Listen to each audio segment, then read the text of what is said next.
unraveling the difference between vertigo and dizziness. Now, when you think about vertigo, what do you think about? Take a few seconds and think.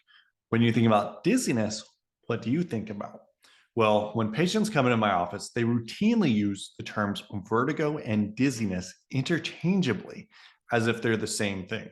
So, I'm going to help you understand what the difference is between one and the other, how to start separating it, and where to go for help depending on what's going on.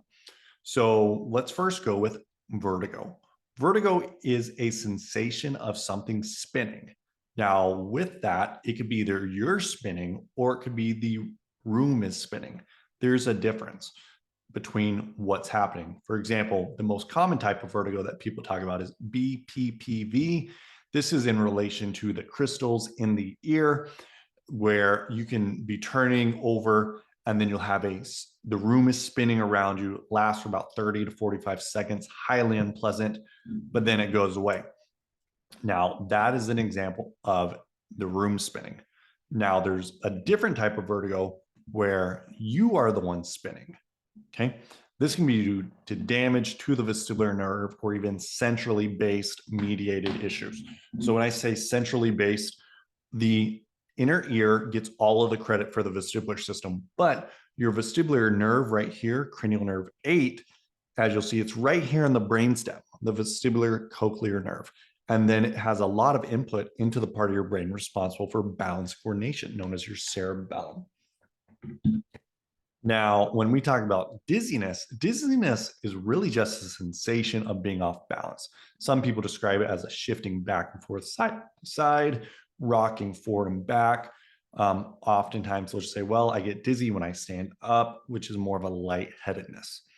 Now, there's a big difference between what happens with one versus the other. For example, let's say you go to the emergency room because you're dealing with dizziness. Some of the first things they are going to check is what's your blood pressure like? If your blood pressure is too low, that is a big cause of dizziness. What's happening with your blood sugar? If your blood sugar is too low, that also can cause dizziness. And lastly, they're often going to check what's happening with your hydration status and will give you an IV. And if you feel good after that, they'll say, hey, you were dehydrated. That is what's causing your dizziness. Now, there's a lot more things beyond that that contribute to dizziness, but those are some foundational three. Whereas on the vertigo side, the question is, well, are you spinning or is the world spinning around you? How long does it last when it happens? Did it come out of nowhere, right?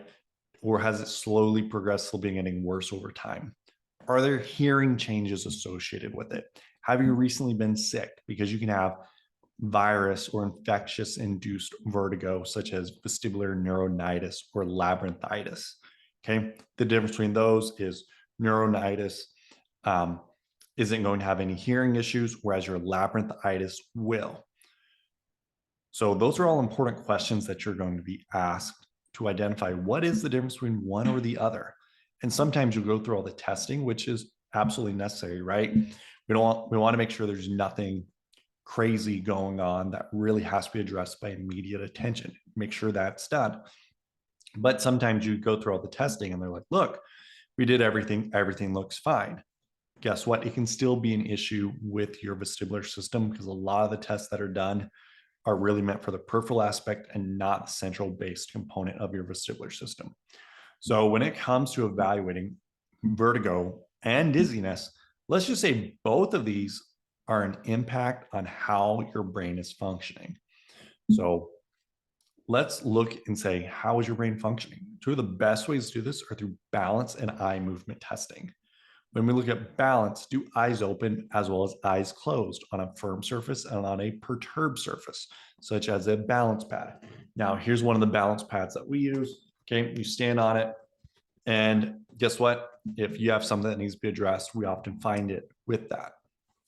That's from a neurological perspective. Eyes open, eyes closed, see how well you do.